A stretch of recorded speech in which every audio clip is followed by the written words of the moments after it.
Goldbloom, who wrote the novel, lives in Chicago, but she actually grew up in Western Australia, and she and her family live around Wild Catcham, where the story is set. It's a bush setting, and it's based on the POW records, the Italian POWs that were sent off because they I think at the time the war ended, they still had them, and they had to do something with them, and they sent them off to the country to work on farms. So it's part of WA's history. So what Goldie has done has put truth and fiction, and she's got this beautiful, quirky way of writing, and it just captured it just captured my heart, really. And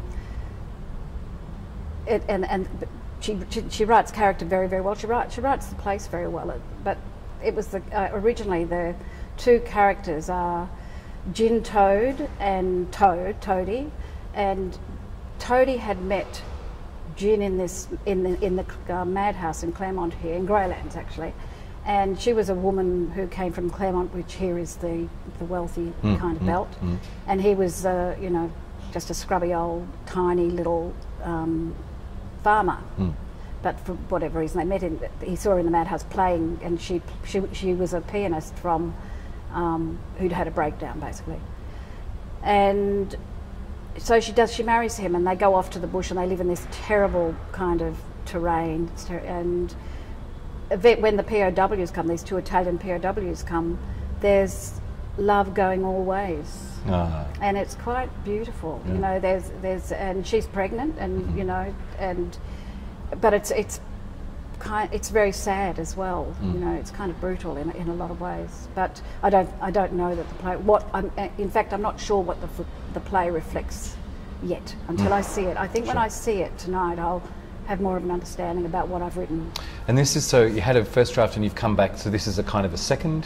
It's kind of a weak third in a way, I would call it, because the second I did in between with Chris Bendel, and I think the second was a good second because I took 25 pages off it, which was great because I'd written 125 pages, and that I intended to do that because I didn't quite know which material. I'd tagged all the dramatic material that I could, and I'd reordered, and I'd written some imaginings into it as well, and I didn't quite know what I was going to keep, and so I kept a lot on the first draft, and then second draft I took off the 25 pages. So, but knowing that it's, you know, still needed pairing, and so in the Monday, I did a kind of a third draft thing by really by just nipping and tucking, because that's all we could do. You know, it was more of a rehearsal thing. Yeah.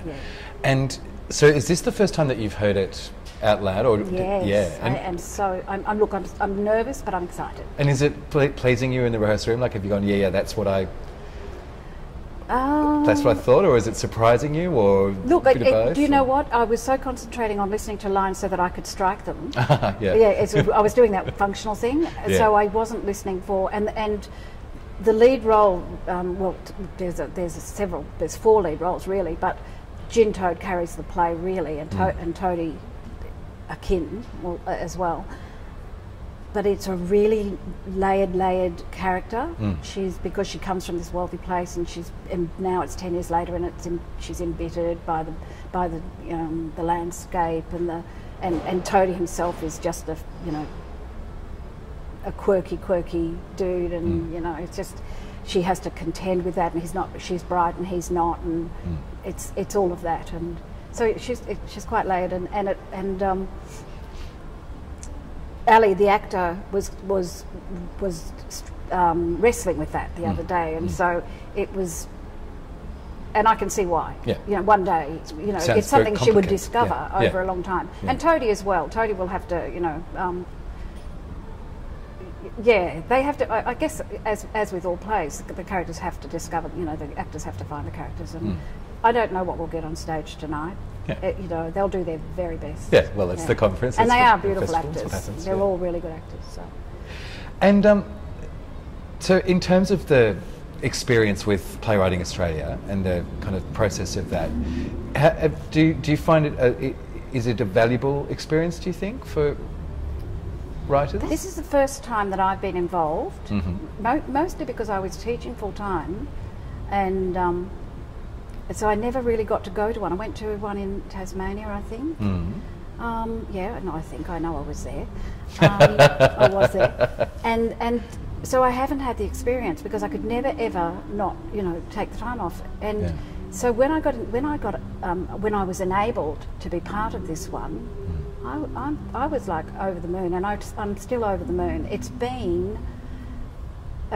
Yeah, look, I can't say. It's been really, well, I can say it, I have to because it's an interview. It's been a really enriching exercise for me because one, it's brought me in contact with people, and I'm quite shy of people, you know, in a way. I suppose I'm an actor and I can act confident, but I'm not actually very confident, and so it's really and meeting the other playwrights, I have to say, really valuable, lovely experience. Yeah, and in terms of the writing, okay, a day and a half isn't a lot, but it makes you feel like it's really focused on you as a writer. It makes you feel like the work is important. There's a lot of value in that for me. I find that very valuable.